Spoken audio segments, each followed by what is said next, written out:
Et bienvenue les amis dans le 396e épisode du Coup Tordu. Le Coup Tordu, on parle vélo, on parle cyclisme. Dans le Coup Tordu, on parle vélo, on parle cyclisme. Le Coup Tordu, c'est des interviews, c'est des previews. Le Coup Tordu, c'est le podcast des passionnés pour les passionnés. 396e épisode. Alors on est en plein dans la période des interviews. Juste avant de recevoir notre invité de ce 396e épisode, je voulais juste prendre quelques secondes pour vous remercier. Dans l'épisode précédent, je vous avais demandé de prendre quelques secondes pour aller nous mettre 5 étoiles sur Apple Podcast. C'est vraiment ultra important pour faire avancer le podcast. Et vous avez répondu présent à l'appel. Donc ça, c'est vraiment ultra important. Ça permet de crédibiliser le podcast, de nous faire monter dans les classements. On est en train de vous préparer plein de choses pour 2026. Donc voilà, nous mettre 5 étoiles, c'est aussi vous mettre 5 étoiles. Donc voilà, merci à ceux qui l'ont fait et ceux qui vont le faire. Vraiment, ça nous permet d'avancer. Dans l'épisode précédent, nous étions avec Lucas de Rossi, le Marseillais de la China Glory. D'ailleurs, merci pour tous les retours que vous avez fait sur cet épisode. Si vous ne l'avez pas encore écouté, vous le retrouvez bien évidemment sur toutes les plateformes de podcast. Dans l'épisode encore d'avant, nous étions avec le sympathique Yanis Voisard de la Tudor. Je vous annonce la suite dans le 397e épisode. Vous allez retrouver pour la première fois une voix féminine dans le Coup Tordu, Clémence Latimier du projet Ma Petite Entreprise. On avait déjà reçu Michael Amand, qui est l'un des boss de cette équipe Ma Petite Entreprise, et donc Clémence Latimier sera avec nous dans le Coup Tordu dans le prochain épisode. Je pense que vous l'aurez, le 30 novembre ou le 1er décembre. Sont annoncés également pour ce mois de décembre du Jordan Jegat, du André Amissu, du Pierre Barbier, du Guillaume Soula également, de la fameuse équipe Eurocycling. Et pour le 400e épisode qui sera enregistré le 8 décembre, on vous prépare une très grosse surprise. On aura l'occasion d'en reparler. On est en train de préparer tout ça. Je suis tout seul pour cet épisode. Il y a l'assemblée générale de Vélo Futé, donc c'est pour ça que Latib et Enzo ne sont pas là. Ils sont excusés pour cet épisode. Vous les retrouverez très vite dans le Coup Tordu. Et donc ça fait super plaisir de le retrouver. C'est la deuxième fois qu'il vous rend visite dans le podcast, Monsieur Alexis Guérin dans le Coup Tordu. Comment ça va, Alexis ? Ça va très bien, sur un nuage depuis une bonne semaine. Alors, sur un nuage, tu vas nous expliquer, c'est ta re-signature chez Annie Collard ? Non, j'ai ma fille qui est née mercredi dernier. Ah, c'est beau ça. C'est beau, magnifique. Mais alors attends, t'as pas du tout communiqué sur les réseaux ou c'est moi qui suis passé au travers ? Ah non, je communique pas du tout pas trop sur ma vie privée. Je partage ma vie sportive, mais ma vie privée, je la communique pas trop. Bon tu fais part de la bonne nouvelle à tous les auditeurs du podcast, à tous les auditeurs du Coup Tordu. Ça va, la petite va bien, tout va bien. Elle va très bien, elle est en écharpe contre moi là et elle fait une grosse sieste. C'est bon, magnifique. On l'a entendu un tout petit peu là. Oui, vous voyez ce qu'elle entraîne un petit peu, c'est pour ça que je précise qu'elle est là. Ok, parfait. Voilà. Magnifique, elle va faire le. On peut demander son prénom ? Moira. Parfait. Voilà, Moira. M-O-I-R-A. Elle est présente. Voilà, son premier podcast après à peine une semaine. On l'entend dans le Coup Tordu. Alors, il paraît d'ailleurs que pour les coureurs, je sais pas si t'as eu déjà vent de certains de tes collègues, il paraît que vraiment quand il y a une naissance sur les semaines qui suivent, au niveau des performances, les coureurs véritablement volent. On a vu pas que dans le vélo d'ailleurs, on a vu plein de sportifs perfer après l'arrivée d'un enfant. Moi c'est mon deuxième enfant, j'ai eu un premier enfant avec ma première union et l'année qui a suivi j'avais fait une très grosse saison et je volais je sentais pas les pédales. Donc là, cette année, ce sera peut-être la même chose, comme ça, Moira verra son papa gagner des courses, peut-être. On va avoir du très grand Alexis Guérin pour 2026. Voilà, on en parle souvent dans le Coup Tordu, c'est pas une légende. Bon, Alexis, on va revenir bien évidemment sur tout ce qui s'est passé ces derniers mois. On va parler musique également pour la première fois dans le podcast. On va parler musique parce que allez faire un petit tour sur le compte Instagram d'Alexis, donc Alexis Guérin, Alexis qui se lance également dans la musique, dans la chanson. On va reparler de tout ça. Donc Alexis, la dernière fois qu'on t'avait eu, c'était dans le podcast, t'étais à la Wagner Bazin, on était au début de cette année 2024.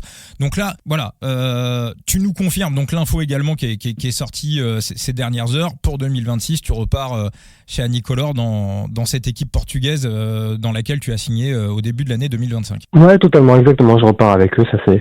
J'ai passé une merveilleuse année. Ça s'est bien passé, j'ai eu des contacts avec des équipes au-dessus, mais les discussions tardaient un peu, donc j'ai préféré rester là où je me sens bien, parce que on sait toujours ce qu'on quitte, mais on sait pas ce que l'on rejoint, donc je suis bien où je suis, donc autant continuer. Ouais, ça te paraissait vraiment comme une évidence de repartir une année de plus, quoi. Ouais, c'était une évidence, et puis j'ai demandé à qu'un coureur français vienne me rejoindre, et c'est le cas, donc à partir du moment où les choses, l'équipe fait les choses pour que ça aille bien pour moi, autant rester, quoi. Alors, je vais pas te demander de spoil son nom, bien évidemment, parce que ça, il a pas été donné encore, hein. Je crois qu'il est déjà sur Pro Cycling Stats. Ah d'accord, ok. Alors c'est moi qui suis c'est moi qui suis passé au travers. Mais l'équipe n'a pas fait l'officialisation sur les réseaux. Mais apparemment, il y a eu des infos qui sont sorties. Du coup, il est sur Pro Cycling Stats. Bon, alors on peut le donner ou on tu peux le donner, oui. Vas-y.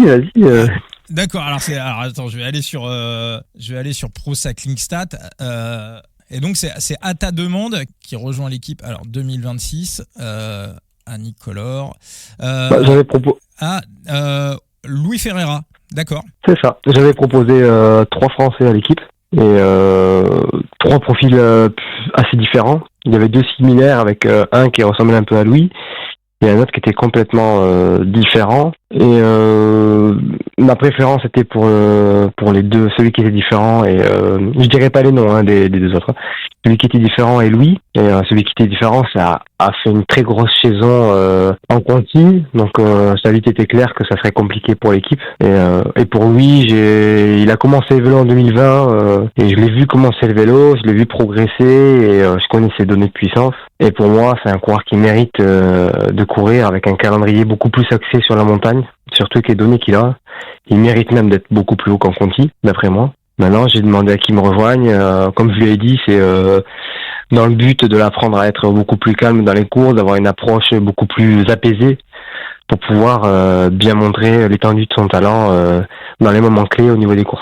Alors il était à Bourg-en-Bresse. Il a 25 ans. Est-ce que il a commencé le vélo en 2020. D'accord. Ah ouais, donc vraiment un peu un profil. Attention Alexis, hein, il va finir à la Visma. On a vu Schiffer qui a été à la Bikehead, qui a commencé le cyclisme à 20 ans, très très tard, qui se retrouve. Ça c'est des profils qu'ils aiment bien du côté de la. Je développerai pas ces données de puissance, mais j'en connais pas beaucoup parce qu'il commence ses données à lui en montagne. Hein. Alors en plus j'imagine, alors il s'appelle Louis Ferreira, j'imagine qu'il doit avoir des origines portugaises, ça doit aussi ce transfert doit aussi avoir du sens pour lui. Ah, pour lui ça a du sens parce que il voulait aller chez les pros et c'est un garçon très poli, très réservé, ce que j'aime beaucoup. Et ce qui est important dans notre équipe, ils regardent le niveau du coureur, mais pas seulement, ils ont axé le recrutement aussi sur la mentalité du coureur et le respect que le coureur peut avoir sur les gens autour de lui. Et Louis, c'est quelqu'un de très respectueux sur ce qui se passe autour de lui, sur les gens qui sont autour de lui, avec un aspect très famille, notamment par sa culture portugaise. Et c'est ce qui fait qu'il vient, et il est très content de venir parce qu'il va passer à un échelon supérieur et surtout qu'il aura un calendrier adapté à ses qualités. Parce que c'est un pur grimpeur, lui. Donc dans les DN françaises, malheureusement, c'est pas contre les DN du tout, parce que c'est parce qu'elles n'ont pas les courses adéquates, mais il y a très peu de courses pour les purs grimpeurs en France. Donc c'est difficile pour un pur grimpeur qui est arrivé sur le tard d'émerger et de montrer l'étendue de son talent dans la montagne pure, quoi. Oui, c'est vrai que c'est des profils, c'est des profils qui sont assez atypiques. Il a 25 ans, il va avoir 26 ans en 2026. C'est un sujet aussi, qui revient un petit peu dans les discussions. On a l'impression qu'en ce moment, très souvent, passé 22, 23 ans, les coureurs sortent un petit peu des radars de détection. Toi-même, t'as eu une carrière, on va dire un petit peu atypique. La Groupama, t'es amateur. J'ai mûri tardivement, ouais. Ouais, voilà ce qu'on appelle les coureurs à maturité tardive. Toi, tu as l'impression qu'il y a beaucoup de coureurs comme ça qui au-delà, peut-être parce qu'ils ont fait des études, on en a parlé aussi un petit peu avec Anis Ouazard, qui passent au travers des radars de détection avec des équipes qui loupent vraiment des talents en se focalisant uniquement sur ce critère de l'âge. Après, ma génération, ça a été une des dernières générations où on préparait le coureur à avoir des résultats entre 28 et 32, 34, quoi. suis cette génération-là. Maintenant, la génération, ils préparent dès les cadets avec un capteur de puissance, la nutrition cadrée. Moi, quand j'étais junior, on était la génération qui allait rouler avec des Haribo dans la poche et faire des sprints panneaux, quoi. Donc, il y a une différence de génération. Je dis pas que c'est mal, parce que je pense que c'est mieux de cadrer, parce que ça permet de cadrer certaines exagérations qu'il y avait à mon époque. Il y avait des courants, notamment juniors, qui sortaient avec 25 000 kilomètres, chose qui n'est pas adéquate parce qu'on n'est pas formé à cet âge-là.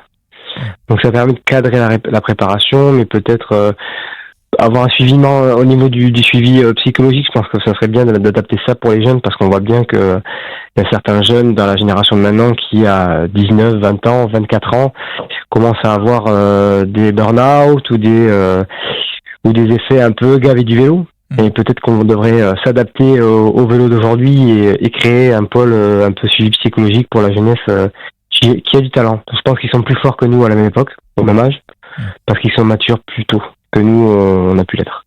Ouais, ce que disait Thomas Voeckler dans une interview il y a quelques mois, il expliquait que pour lui aujourd'hui certains juniors avaient un meilleur entraînement et une meilleure nutrition et plus de connaissances au niveau de l'entraînement que lui-même au meilleur de sa carrière professionnelle. Donc ah mais je vous confirme. Ah oui, totalement. Ah ouais, toi aussi, ouais. Totalement. C'est des échanges, ouais.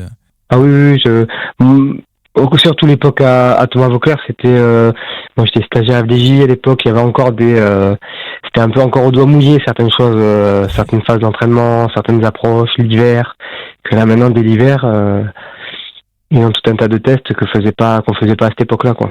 Alexis, alors justement, nous on enregistre cet épisode le 26 novembre 2026. À quel stade t'en es dans ta préparation ? 26 novembre 2025, hein, à quel stade tu en es dans ta préparation pour 2026 ? J'imagine que paternité oblige, là tu as dû avoir une petite pause dans tout ça. Ah, j'ai fait 3 jours sans vélo. En gros, j'ai pas roulé samedi, dimanche, lundi, exprès pour être proche de madame et de ma fille. Maintenant, j'ai repris à rouler hier, un peu humide, et puis j'ai roulé aujourd'hui avec Ronan Angers qui habite juste à côté de chez moi. Non, dans ma préparation, je suis encore dans les bases. Je fais ma base, je travaille du I1, I2, un peu de I3 et quelques sprints pour un peu débloquer le moteur. Pour l'instant, c'est la base. Je reprends assez tôt, la saison se coupe assez tôt, je reprends assez tôt pour pouvoir avoir le temps dans l'hiver de faire vraiment une base de foncier importante qui permet après de pouvoir d'enchaîner les courses et d'être régulier pendant la saison. Je pense que c'est une chose importante qui revient à la mode. Parce que on parle d'entraînement moderne, mais quand on parle avec des anciens, au final on refait ce qu'ils faisaient avant, mais de manière plus précise. Avant, ils roulaient jusqu'à mi-décembre, voire 1er janvier, sans aucune intensité, en faisant du fond. Et nous, maintenant, on fait la même chose, donc on va faire des intensités, mais très légères, avec de l'endurance critique, qui permet en fait de faire de la base que eux faisaient avant, mais sauf que nous, on a des données de puissance très précises pour le faire de meilleure manière. D'accord, Alexis. Alors, on t'avait eu donc une première fois dans le podcast. On va revenir, hein, on va un petit peu décrypter ce qui s'est passé ces dernières années. Et donc, cette année que tu viens de passer au Portugal, on t'a vu il y a presque 2 ans. Donc, c'était au début de l'aventure de Wagner Bazin, l'équipe qui était restée 1 an au Conti avant de fusionner avec la Bingall. Belle année pour toi, tu gagnes sur le Tour de Bretagne. On a l'impression qu'il y avait un esprit, un collectif qui s'était installé. Beaucoup de victoires également pour Pierre Barbier, du Quentin Béza, du Gwen Leclinch. Enfin, il y avait un beau collectif. Est-ce que tu penses que ça aurait été bien est-ce qu'il n'y a pas eu une frustration que ce groupe mûrisse pas, on va dire, quelques mois, une année supplémentaire ? Non, il n'y a pas de frustration. Enfin, de mon côté, c'est passé. Après, de mon côté, je suis passé à autre chose. Mais j'ai pas de frustration, pas de regret. C'est un groupe qui a vécu, je pense, qui a fait une belle année, ouais. Le groupe méritait d'être consolidé et renforcé. Mais l'opportunité est venue pour l'équipe de faire une fusion pour être en Pro Conti. Philippe l'a saisi et il a saisi cette opportunité. Je pense qu'il a eu raison. Après, il a été ce qu'il a été. Moi, j'ai aucun regret. Je suis toujours en très très bon terme avec Philippe. Donc non, ouais, c'est l'équipe a avancé comme elle a pensé qu'il fallait qu'elle avance. D'accord. Mais toi, je veux dire, au moment où voilà, bon, après tu vas nous raconter un petit peu comment s'est passée la connexion avec l'équipe Anicolor, mais tu t'as pas eu une déception quand t'as appris, bon, sachant que quand on t'avait eu dans le podcast, hein, c'était toi qui nous avais dit t'avais couru avec la bingo, tu nous avais expliqué toi-même que ça s'était pas très très bien passé, donc le jour où t'as appris la nouvelle, t'as pris ça avec philosophie ou comment tu l'as appris? Bah, j'ai appris ça avec le jour où j'ai appris qu'ils fusionnaient, ça m'a fait un peu sourire, et puis j'ai discuté avec Philippe, et puis la condition, j'avais demandé à Philippe que moi il était tout à fait possible pour moi de suivre l'équipe avec la fusion du côté de Bingol, et mais qu'il fallait que Christophe Brand et moi on se téléphone pour discuter, pour fonctionner et se dire les choses et de manière à repartir sur de bonnes bases. Des choses qui se font de manière cordiale, simplement, sauf que j'ai jamais eu ce coup de téléphone, et l'opportunité à Anicolor est venue, j'en ai discuté avec Philippe, et Philippe m'a dit bon, je comprends ton choix et il y a pas de problème. D'accord. Moi, je t'avoue, quand la fusion quand l'information de la fusion est apparue, moi, j'ai tout de suite dans la seconde qui suit, j'ai tout de suite pensé à toi et ce que tu nous avais dit dans le podcast. Alors, donc rapidement, voilà, hein, il a fallu trouver une nouvelle équipe. Comment s'est passée cette connexion avec cette équipe portugaise Anicolor? Bah, ils me suivaient déjà depuis que j'étais chez Vorarlberg. Ils avaient déjà les idées de me recruter quand je suis parti chez Bingol. De Bingol, je suis allé chez Wagner. Pareil, au cours de l'hiver, avant que j'aille chez Wagner, il y a eu des discussions. Et l'année où je suis chez Wagner, au mois d'avril, il m'avait déjà fait une proposition pour que je vienne en cours d'année. Donc oui, après, voilà, j'étais apprécié par l'équipe, et du coup ça s'est fait naturellement. On a discuté, ils m'ont expliqué le projet qu'ils ont, la manière de fonctionner l'équipe, le côté humain et bonne ambiance qu'ils avaient besoin dans l'équipe. Et ils m'ont également donné mon calendrier avec les objectifs qu'ils voulaient me fixer. Ça m'a plu. Je me suis dit bon, bah pourquoi pas. Et j'y suis allé, puis j'ai passé une année merveilleuse dans une équipe très familiale, où il y a une ambiance justement qui est très très bonne. On était tous très soudés tout au long de l'année, et ça tourne contrairement à ce qu'on a l'air de penser de l'extérieur, qu'on pourrait penser de l'extérieur. Tout le monde participe et tout le monde est heureux de faire son travail, et tout le monde a sa chance. C'est ça, surtout tout le monde a sa chance. Et pour moi, c'est important. De l'extérieur, on a l'air déjà le Portugal. On a l'impression que le Portugal en ce moment vit bien. C'est un des rares pays en Europe où voilà, il y a de la croissance. Je crois que les retraites ont été augmentées. Donc on est dans un environnement, on va dire, un petit peu différent de la France. De l'extérieur, je sais pas qui dit ça, mais en tout cas, ouais, on a l'impression qu'il y a un beau collectif. Est-ce que tu travailles avec un agent, Alexis? Non, j'ai pas d'agent, moi. D'accord. Tu fais partie de ces j'ai le meilleur agent du monde, c'est ma femme. D'accord, ok. C'est elle qui... parce que c'est devenu hyper rare, ça. Je crois que vous êtes moins de 5% des coureurs professionnels à pas avoir d'agent. C'est fort possible. Après, voilà, j'ai 33 ans, donc des contacts, j'en ai quelques-uns, et puis je m'entends assez bien avec beaucoup d'équipes, donc on me contacte directement, et puis je suis assez sociable et je discute bien, et il m'est déjà arrivé de discuter avec un manager pour conseiller un autre coureur, donc non, moi j'ai aucun problème, j'ai pas besoin d'agent. Si j'avais été en World Tour, je dis pas. En World Tour, c'est nécessaire, je pense, mais en Continental, je pense pas qu'il y ait forcément besoin d'agent en Continental. Tu parles de ta femme, elle te conseille ou elle intervient un petit peu aussi dans les discussions, les négociations? J'échange avec ma femme pour les discussions que je fais avec les équipes. Forcément,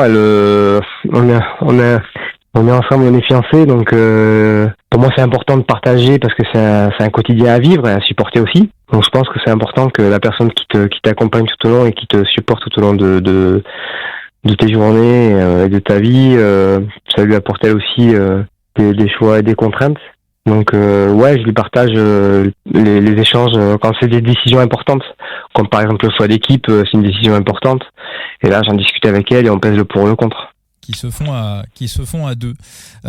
Alexis, est-ce que tu estimes que cette année 2025, on va rappeler quand même 6 victoires, 3 victoires sur le circuit UCI, 2 classements généraux, hein, c'est bien ça, hein, j'ai bien fait les comptes? C'est ça, ouais, il me semble. Ouais. Je l'ai pas de tête par cœur, mais c'est ça, il me semble. Ouais, plus un paquet de podiums. Je sais que je gagne Beira, je gagne Agostinho, Schisto, 1, 2, 3, 4, 5, 6, c'est ça. 6. deuxième du Tour du Portugal. Donc, oui, avec la victoire de Artem Nich. Dont on va reparler bien évidemment dans le podcast. Lui aussi a sorti une grosse saison. Alors, est-ce que tu estimes, voilà, tout simplement à 33 ans, est-ce que tu estimes que tu viens de sortir ta meilleure saison?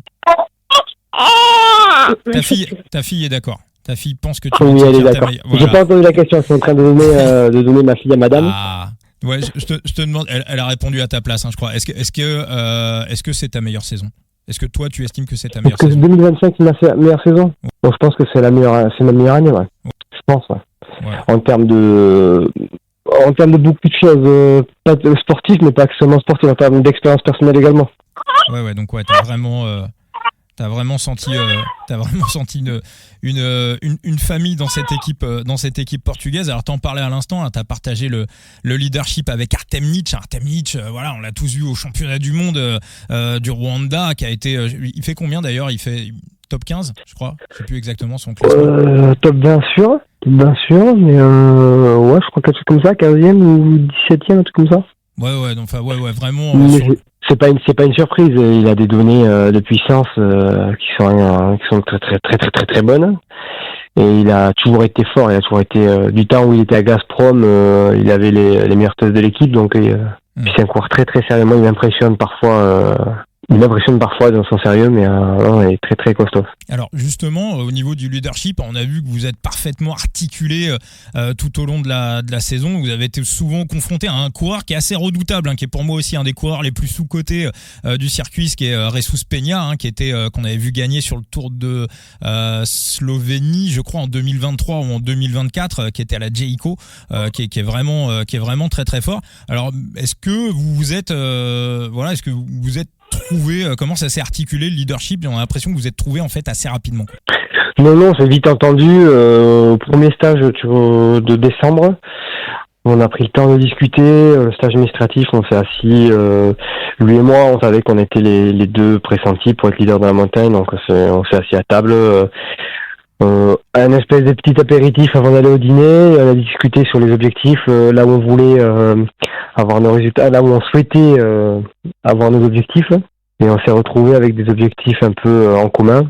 Et on s'est dit que à ce moment-là, on serait honnête l'un envers l'autre et que pendant la course, on discuterait entre nous et on dirait lequel a la meilleure sensation. J'ai l'impression que, alors, c'est vrai que les courses, par exemple, le Tour du Portugal n'était pas diffusé. Moi, je regardais à chaque fois sur Pro Cycling Stats, un petit peu pour chercher à déchiffrer la course. Puis je voyais que, je regardais le classement des grimpeurs. Je disais, tiens, Alexis, il a marqué des points. Puis je regardais, je me disais, ah ouais, mais alors le talus, il est pas forcément dans le final ou il est un peu loin de l'arrivée. Donc, on a un peu l'impression que sur, on va dire, ce leadership à deux têtes, t'as gardé un petit peu ton ADN de base, à savoir l'attaque de loin. En fait, c'est la différence entre Artem et moi sur ce Tour de Portugal. Il y avait des difficultés qui me correspondaient, qui étaient un peu plus éloignées de l'arrivée que celles qui étaient proches de l'arrivée, qui lui convenaient un peu mieux à lui. Donc, j'incitais les autres à faire des efforts sur ces points-là, afin de lui faciliter le travail pour lui dans le final. Parce qu'on avait convenu dès le départ, avant la Volta à Portugal, qu'il était le leader pour le général et que moi j'étais un peu la roue de secours si jamais il avait une défaillance, mais que je fallait que je l'encadre au maximum pour lui faciliter au maximum la victoire en général. Et donc le fait de pouvoir peut-être aussi attaquer de loin, c'est peut-être être aussi dans certaines situations une manière de faire travailler les autres équipes et de l'économiser derrière. Ouais, exactement, c'était exactement le but. Après, j'en ai pas fait beaucoup d'attaques de loin sur le Tour de Portugal parce que c'est une course qui est très très très très exigeante. Et faut vraiment compter ses coups de pédale. J'en ai eu les frais dès le premier jour où j'ai suivi deux gros coups départ, deux coups de 10 coureurs qui sortent, je suis avec eux. Et dans le final, ça m'avait je l'avais un peu payé dans le final. J'ai pas pu peser sur l'arrivée qui me convenait bien. Et à la suite, tout le reste du Tour de Portugal, je suis resté très sage et j'ai joué plus dans le final en étant avec Artem pour essayer de le déposer le plus proche de la ligne à chaque fois plutôt que de dépenser mon énergie sous une chaleur qui était plutôt volcanique. En tout cas, une belle deuxième place, hein. Tu l'as accompagné, puis à la fin deuxième sur le podium, sur une course quand même assez forte. Course de 10 jours, hein, c'est ça, hein, le Tour c'est des formats qui sont assez atypiques, hein. On a peu de courses comme ça de presque 2 semaines sur le circuit. Bon, ça correspond à un grand tour pour les équipes de Conti, voire Pro Conti, parce qu'il n'y en a pas beaucoup en Pro Conti qui vont faire des grands tours. Et je pense que c'est une des courses c'est peut-être la course la plus dure que j'ai fait de ma carrière. D'accord. Ouais, au niveau de la chaleur, c'est incroyable. On a fait de l'adaptation avant d'y aller, avec de l'home trainer et des combinaisons de peinture pour travailler la chaleur. Je vais faire du heat training qu'on appelle, afin de se préparer pour les grosses chaleurs. Et je me disais, non, mais moi je suis un coureur qui aime la chaleur, donc tout va bien se passer. Mais quand je suis arrivé là-bas, faire la veille de course, et que je transpirais en étant juste à côté de mon vélo, et je me dis, non mais il fait chaud là quand même, j'ai la peau qui brûle là.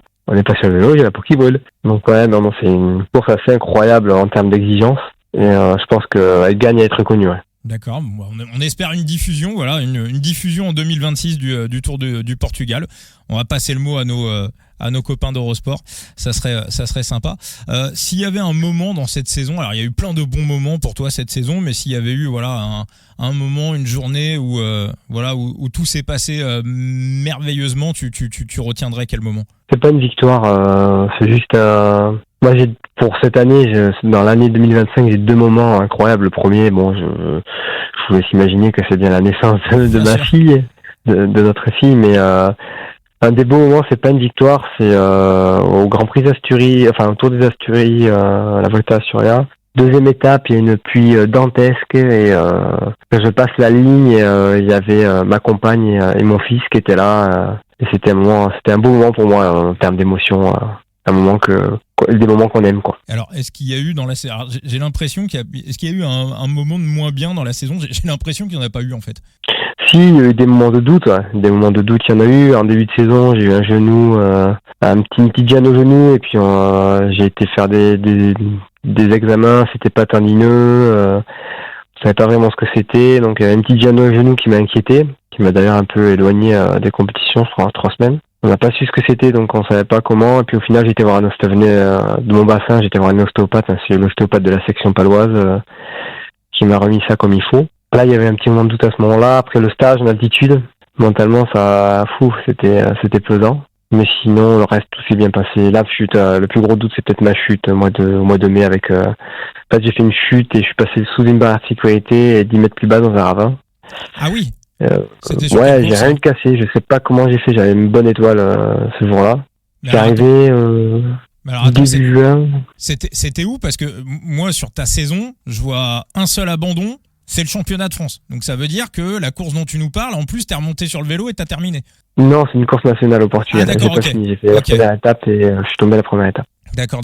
Ok, donc c'est pour ça. C'était juste après Bayrach. J'ai gagné Bayrach et je crois que c'est 4 jours après, il y avait cette course-là et dans une descente de col, je tombe et je glisse. C'est moi qui fais l'erreur en plus. J'engage pas suffisamment les épaules dans mon virage et je perds la roue avant et je glisse sous la barre à sécurité. Je tombe un peu plus bas. Attends, t'as fait une chute de 10 mètres? Ouais, dans des ronces. Je suis tombé dans une bouée de ronces. La bouée de ronces m'a bien amorti. D'accord. Et donc en fait, tu t'en es tiré avec des contusions, quoi. En fait, c'est une souche d'arbre. J'ai roulé. C'est une souche d'arbre qui m'est tombée sur les côtes, qui m'a arrêté. J'ai pas de côte cassée, rien de cassé. Juste un hématome à un coude, un hématome à la hanche, des griffures partout. J'étais découpé de partout. Ils se demandaient s'ils allaient me faire des points au niveau de la cuisse. Ils ont fait tous les examens, tout allait bien. Et le lendemain, j'ai pris l'avion, je suis rentré. Sauf que quand je suis arrivé chez moi, à l'aéroport, ça avait l'air d'aller. Mais finalement, quand on est arrivé à Lourdes pour se balader dans Lourdes avec ma femme, je lui ai dit, en fait, je crois qu'il faut que je m'assoie parce que j'ai la tête qui tourne. Et là, ça a passé. Ça m'a pris une semaine. Ouais. J'étais fatigué vite, donc j'avais fait un léger trauma crânien. Ouais. Alexis, en dehors de... Alors, le principal du calendrier de ton équipe, c'est en Espagne et au Portugal. On t'a vu aussi sortir une très très belle 22e place sur le Tour de Grande-Bretagne. Mais bon, à part ce Tour de Grande-Bretagne et les championnats de France dont on touchera un petit mot également tout à l'heure. Donc voilà, donc l'équipe court exclusivement sur un circuit, on va dire, assez local. Est-ce que ça a pu être un petit manque dans le cours de l'année pour toi? Est-ce que tu sais si pour 2026, il y a des projets, on va dire, de s'expatrier un petit peu? Non, c'était pas un manque pour moi parce que la raison elle est que l'équipe a perdu un sponsor au mois de janvier, donc il a fallu refaire un peu le calendrier. Et je m'étais pas vexé quand ils m'ont expliqué qu'il y a certaines courses extérieures qui allaient être retirées. Le Tour de Grande-Bretagne, tu vois, il y a une petite amertume par exemple sur cette course. Ah oui?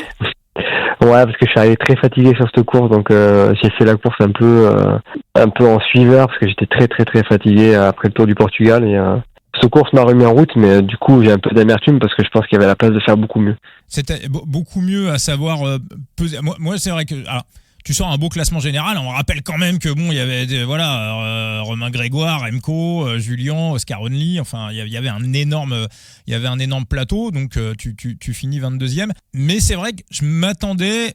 Alexis Guérin, on le voit toujours attaquer à un moment donné. Et là, bon, tu le dis toi-même. Donc, c'est quoi? C'est en matière de classement général.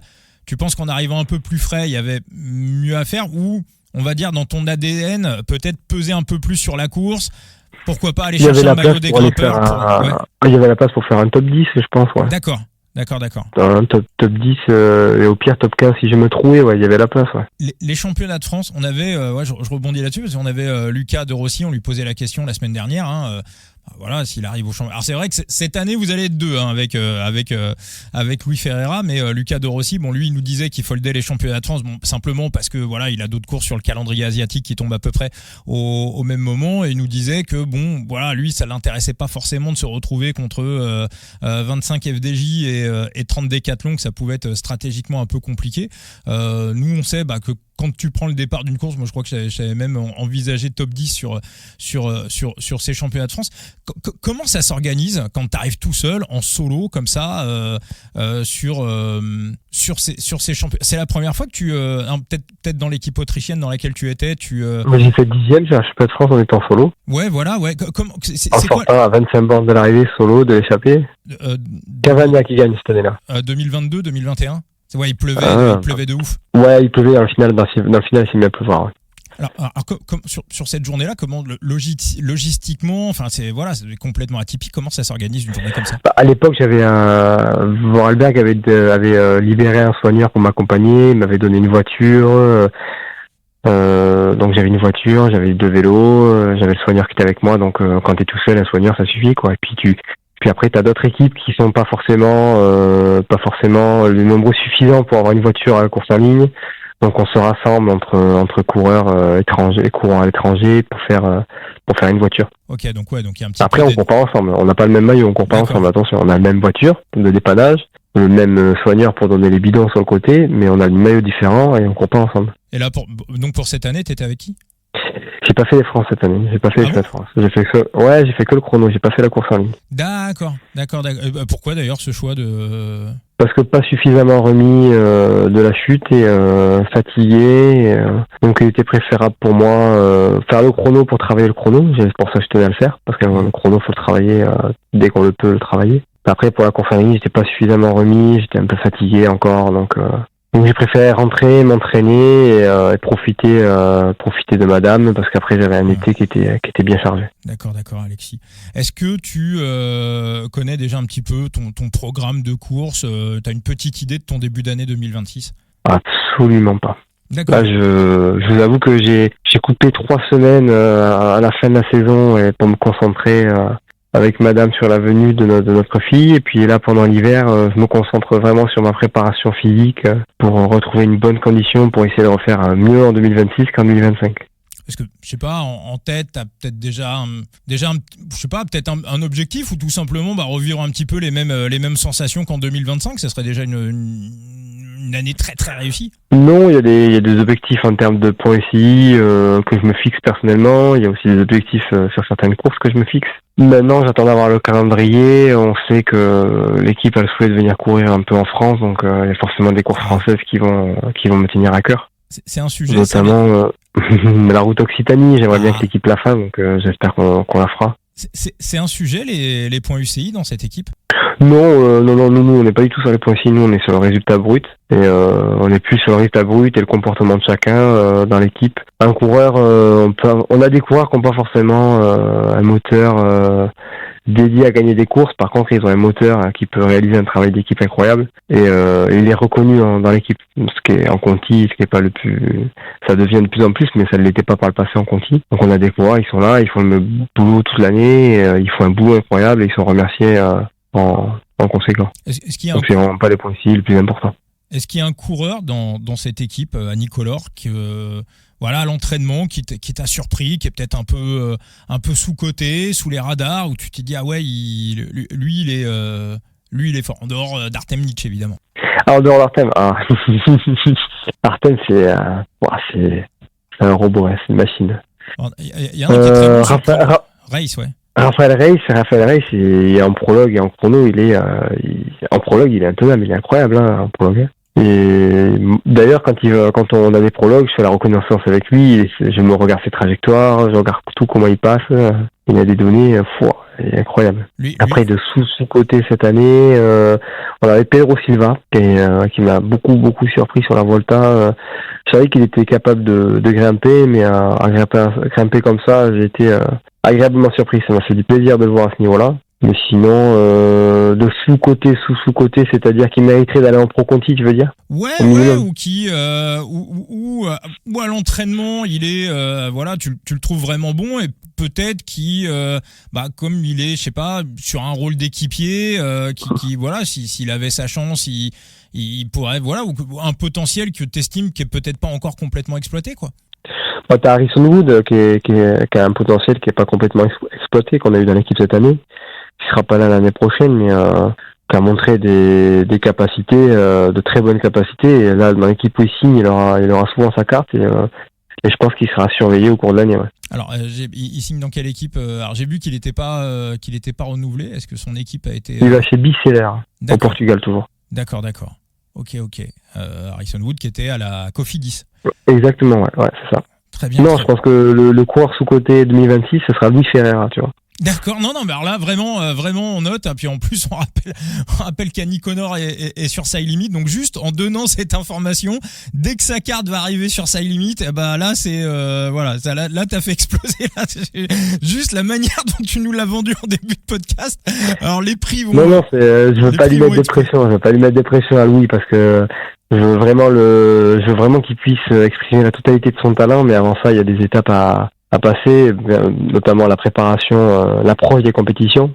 Je pense que c'est son plus gros défaut, l'approche des compétitions, et une fois qu'il aura réglé ça, il peut se faire le bonheur de très très grandes équipes. Oui, et puis il va faire le bonheur des managers de Side Limit, hein. Non, mais ça, prendre des coureurs comme ça et miser sur un potentiel, là, tous les mecs qui sont en train d'écouter le podcast, t'inquiète, ils ont bien noté ce que t'as dit, Alexis, et dès que la carte va arriver, ça c'est sûr, ça va décoller. Alexis, on va parler musique, parce que, voilà, un petit peu, comme ça, la surprise générale, il y a un mois et demi, t'as balancé un titre sur les réseaux sociaux qui s'appelle Marché droit. Est-ce que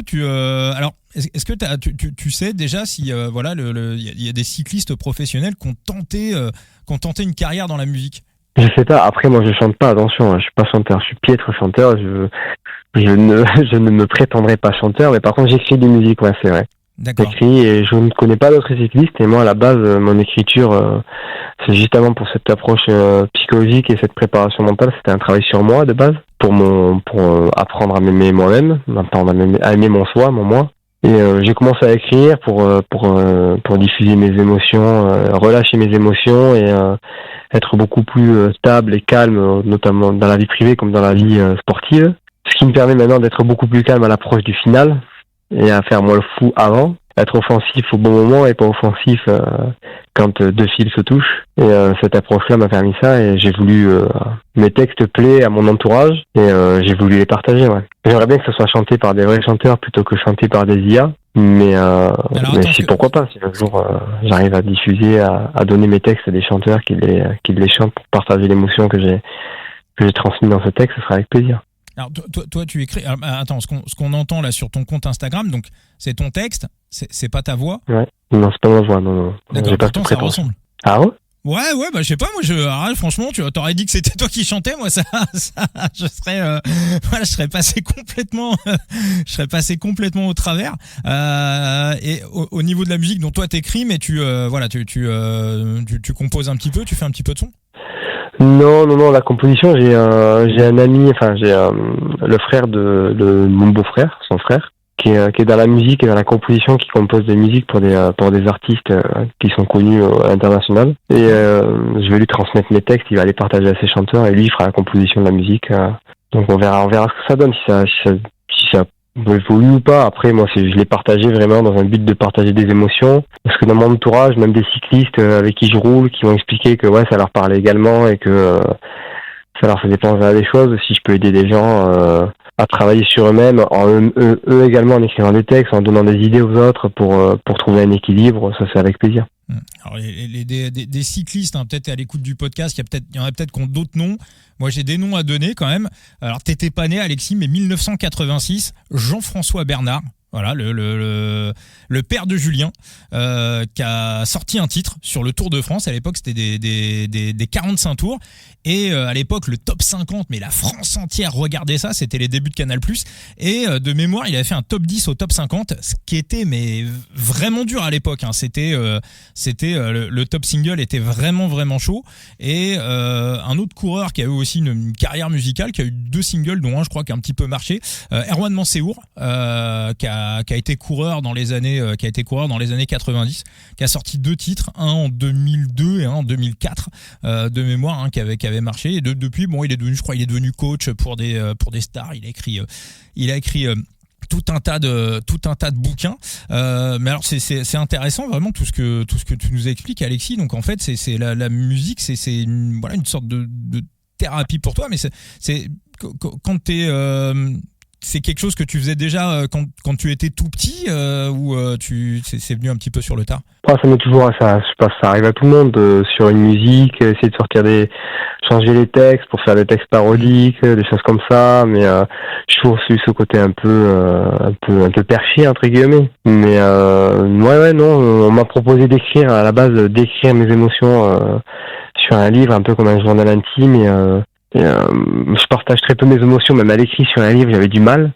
Par contre, les écrire sous forme de texte musical, pour moi, c'est plus simple, plus facile à faire, donc j'ai choisi cette manière-là. T'aimerais en faire un métier ou vraiment t'es simplement dans le partage, dans la passion, essayer d'avoir des connexions? Comment tu parce que moi, je suis dans le partage, la passion, ouais. En faire mon métier, je vais pas chercher à creuser plus que ça pour en faire mon métier, mais écrire des textes et les transmettre à les chanteurs pour qu'ils les chantent, c'est avec plaisir, mais de là en faire mon métier, je pense pas. Je connais pas le domaine musical très bien pour en dire si c'est possible ou pas. Je n'ai aucune notion de ce corps de métier-là.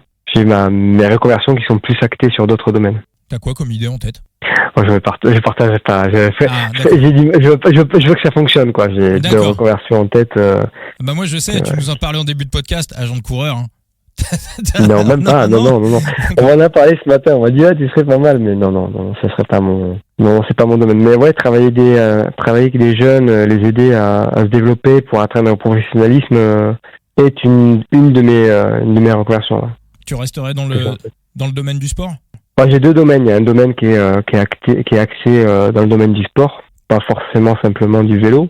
Je suis assez ouvert sur d'autres sports. Je suis passionné d'autres sports, mais oui. Et puis l'autre domaine est complètement hors du sport, mais qui est acté sur le côté un peu psychologique de l'humain et de l'entente et de l'apaisement des échanges entre personnes. Quand on t'avait eu dans le podcast la dernière fois, tu nous disais que voilà, t'avais les meilleures jambes de ta vie, t'avais l'impression d'avoir 20 ans. Bon, j'imagine que tu te vois pas, que tu te vois encore tant que tu marches. Maintenant j'en ai 24. Ouais, voilà, d'accord. Non. Ouais, bien sûr, je vais pas faire. C'est pour ça que je pense qu'il y a. Tu me parles de ça comme si je pensais à une reconversion pour arrêter, mais c'est pas le cas. Et je pense qu'on ne doit pas attendre d'avoir 30 ans pour penser à une reconversion. Je pense que ça doit être une réflexion tout au long de sa carrière. Parce que c'est une blessure. C'est pas le vélo, c'est pas un sport. C'est un sport dangereux, quoi. Le vélo, c'est pas un sport où tu risques rien. Tous les jours, tu vas t'entraîner, tu risques de te faire renverser par une voiture ou en course, avoir une chute mal placée. Et mince, t'as plus de contrat l'année d'après, donc. Je pense que tout au long de sa carrière, on doit penser à sa reconversion. Moi, je l'ai toujours fait, j'ai toujours pensé. Imaginer ce que pourrait être ma vie d'après. Et je l'ai acté il y a un peu plus d'1 an, ce que j'imagine pour faire après. Et je le réalise petit à petit mon projet, parce que ma carrière, faut être honnête avec soi-même. Ma carrière peut aller encore loin, mais je suis plus proche de la fin que du début. J'ai 33 ans quand même. Je me sens jeune, je prends du plaisir. Je vais rouler sous la pluie, je vais rouler quand il fait froid, je prends du plaisir sur mon vélo, je lis encore des articles sur l'entraînement, sur la nutrition pour me perfectionner. Donc il n'y a pas de souci, je suis pas prêt d'arrêter. J'espère encore durer jusqu'à mes 38, 40 ans, peut-être 45, on sait pas. Mais rien n'empêche à cela de penser à sa récupération et d'assurer ses arrières au cas où quelque chose arrive. Quand tu reviens des fois de séances d'entraînement, quand tu pars rouler tout seul, t'as des titres, t'as des musiques comme ça qui te viennent en tête, ton cerveau il tourne un petit peu comme ça sur l'écriture constamment pendant toutes ces heures où tu passes sur le vélo. Ouais, j'imagine que tous les cyclistes, quand on s'entraîne, moi je m'entraîne beaucoup seul, donc j'imagine que tous les cyclistes, quand on se retrouve seul sur notre vélo, on se remet en question sur notre vie sportive et privée, donc forcément on pense à des choses. Et ouais, ces choses me font écrire des textes par moment. Ouais. Quand je rentre de l'entraînement, j'attrape un cahier ou mon téléphone et j'ouvre l'application Notes et puis hop, je commence à écrire un petit peu ce qui se transforme après en musique, ouais, en texte musical. Ouais, les meilleures inspirations souvent c'est à la sortie d'une séance d'entraînement. Ouais, mais les sorties d'endurance surtout parce que les sorties d'intensité, t'as pas trop le temps de réfléchir, plus t'essaies de te dire bon aujourd'hui j'essaie de pas sentir mes jambes mais finalement à l'arrivée elles sont toutes dures et elles brûlent de partout. Mais non ouais, c'est la sortie d'endurance, surtout quand tu vas dans la montagne, habite à Rappo, j'ai la montagne qui est pas loin, donc quand je vais dans la montagne ou les coteaux autour de la ville et que là tu vois l'horizon, ça t'aide à penser, ouais. Alors l'écriture uniquement sur la musique, tu te verrais pas écrire sur le vélo une autobiographie ou voilà coucher un bouquin à un moment donné, faut que ça soit associé à la musique. Non, on m'en a parlé, ouais. Y a des gens qui m'ont dit pourquoi tu ne créais pas quelque chose de plus qui peut parler à certains jeunes qui regardent dans le vélo. À voir, mais ça demande du temps d'écrire. Donc Guillaume Martin, lui, il a la prétention d'y arriver. Je sais pas. Je sais que je suis le genre de personne, quand je me lance dans un domaine, je vais me lancer à fond. Et je veux pas que ça empiète sur ma carrière, parce que je prends du plaisir dans ma carrière et c'est ma priorité actuellement. Donc la musique ne m'empêche pas d'être performant et ne me prend pas de temps sur le temps que j'ai dédié au vélo. Donc il y a aucun souci. Après l'écriture d'un livre, je me demande si ça me prendrait pas un peu de temps par rapport à ce que je dédie au vélo. Ta célébration, parce que t'as quand même une célébration quand tu gagnes des courses, t'as une célébration qui est quand même très particulière. Est-ce que ça a un rapport avec ce côté artiste?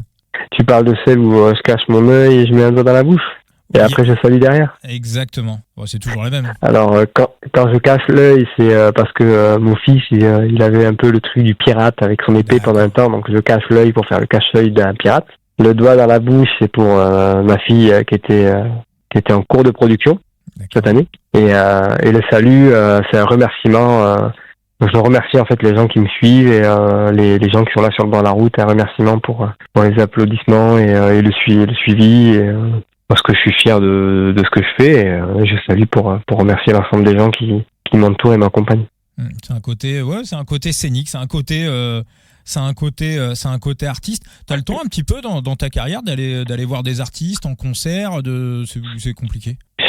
Alors, tu vas rire, j'ai jamais été à un concert de ma vie. D'accord. J'ai beaucoup été voir des comiques en spectacle. Ouais. Des comiques. Mon préféré, c'est Jérôme Commander, d'ailleurs. Qui a son dernier film avec Laurent Lafitte, très très bon d'ailleurs. Très bon, j'ai pas vu. Ah ouais, non, vraiment. Alors moi, de base, je suis pas super fan de Commander, mais alors le film, t'as pas changé. Franchement, c'est son meilleur film, vraiment très très bon. Voilà, Laurent Lafitte, incroyable, extraordinaire. Et voilà, je crois qu'il est encore en salle. Pour ceux qui l'ont pas vu, allez faire un petit tour. C'est le conseil du coup tordu. Donc les humoristes. Ouais, j'aime beaucoup les humoristes. J'aime beaucoup les one-man shows. Après le théâtre, on va beaucoup au théâtre avec madame. On aime bien ça. Mais non, les concerts musicaux, j'ai jamais eu l'occasion dans ma vie. J'ai jamais eu le temps, j'ai jamais pris le temps. Parce que le temps, on l'a dans la vie, mais il faut le prendre seulement. J'ai jamais pris le temps d'y aller. D'accord, donc ouais, vraiment toujours basé vraiment sur l'écriture, sur le côté texte. Après, un cycliste, il y a beaucoup de cyclistes qui écoutent de la musique sur le vélo, donc j'ai écouté énormément de musique et j'écoute de tout style. Je peux écouter du Mozart comme je peux écouter du Lafouine, donc tu vois, la palette est assez large. Là, ouais. Ah oui, effectivement, ouais, de Mozart. Enfin, quoique, de Mozart à La Fouine, la palette est pas La Fouine. C'est aussi un mec qui explique qu'il a grandi sur la musique classique, voilà, hein, ça fait aussi partie. Du Caris.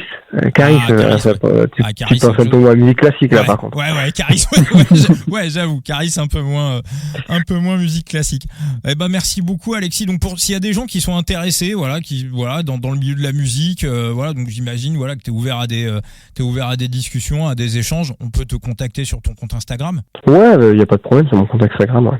D'accord, ok, donc n'hésitez pas, à rentrer en contact avec Alexis, Instagram, voilà, pourquoi pas t'es sur Strava, toi? Je suis en privé sur Strava. Ah, d'accord, ok. Ok, donc voilà, donc Instagram, allez faire un petit tour et voilà, puis à vous abonner également, bien évidemment au compte Instagram d'Alexis Guérin pour suivre ses aventures sportives et pour suivre cette année 2026 avec cette équipe à Nicolor. Écoute, Alexis, on va te souhaiter le meilleur pour cette année qui arrive, voilà, d'être heureux tout simplement.